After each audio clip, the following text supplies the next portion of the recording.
Shalom and greetings in the name of Yeshua. Today I want to discuss a teaching from Matthew, how to love your enemies, overcoming evil with good. We're going to look at Matthew 5:43 through 48. You have heard that it was said, you shall love your neighbor and hate your enemy. But I tell you, love your enemies and pray for those who persecute you. The most difficult thing we can do, truly, is to be nice and pray for people who hate us, who are not good to us, who are not kind to us. But this is the way of Yeshua, is to overcome evil with good, so that you may be children of your Father in heaven. So we see that the Heavenly Father is the same way.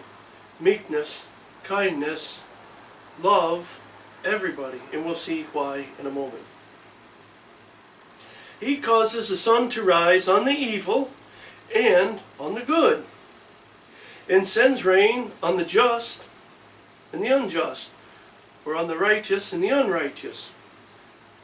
For if you love those who love you, what reward have you? That's a good question. What makes you any different than them at that point? What reward have you, he says. So he's putting it back in their court, their ballpark, as to why would you want to be like this? And the reason is, even the tax collectors do the same, don't they? And if you greet your brothers, what more are you doing than anyone else? Even the pagans do that, don't they? The tax collectors. Therefore be perfect just as your heavenly Father is perfect. Be perfect. There's that old saying, we can't be perfect. But Yeshua is saying we can reach perfection in this life. Difficult, but not impossible. But before I go on and expound upon that, the tax collectors were happy to see the people who paid them, the people that owed them money. They were happy and grateful to see them. And the people that didn't have their money, well, they weren't too happy with them people.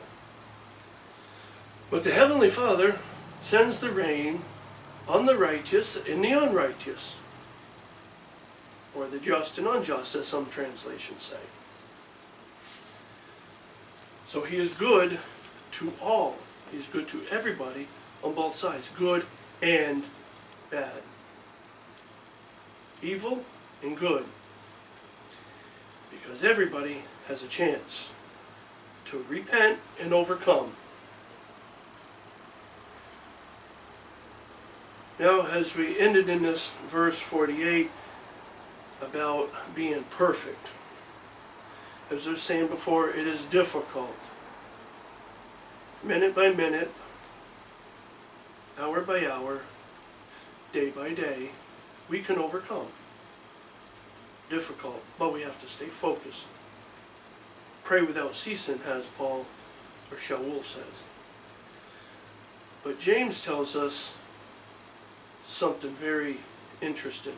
James 1:27 says, pure and undefiled religion before Elohim and Father is this, to care for orphans and widows in their distress, and to keep oneself unspotted from the world. So we're to keep ourselves unspotted. This means separated, undefiled, clean, holy, righteous, just. So even James is saying that this is possible. This is so. And you do this by following Yeshua HaMashiach, walking as he walked, as we've covered before.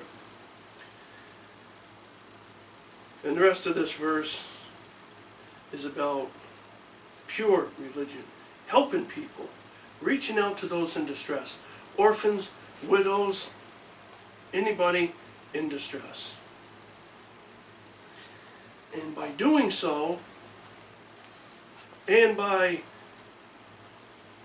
loving our enemies and overcoming evil with good, that is how we keep ourselves unspotted and untainted and pure before the Heavenly Father.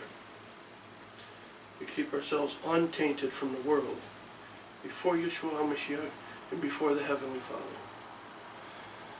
Proverbs 25:22 and 21 and 22 says, "If your enemy is hungry, give him bread, and if he is thirsty, give him water to drink. For you will heap coals of fire on his head, and Yahweh will reward you." By doing the right thing, and even though it will certainly cost you to some degree or another, the Heavenly Father will reward you. That is what we want. We want to keep ourselves unstained, undefiled, pure, righteous, and just, and we will receive the reward from Yahweh Elohim through the Son, Yeshua HaMashiach, by following him through faith and grace and walking as he walked. Now, I hope this message reaches you and touches you in a profound way. Thank you for joining us. We leave you with this verse, Philippians 4:7. "And the shalom of Elohim, which surpasses all understanding, will guard your hearts and minds in Messiah Yeshua." Hallelujah.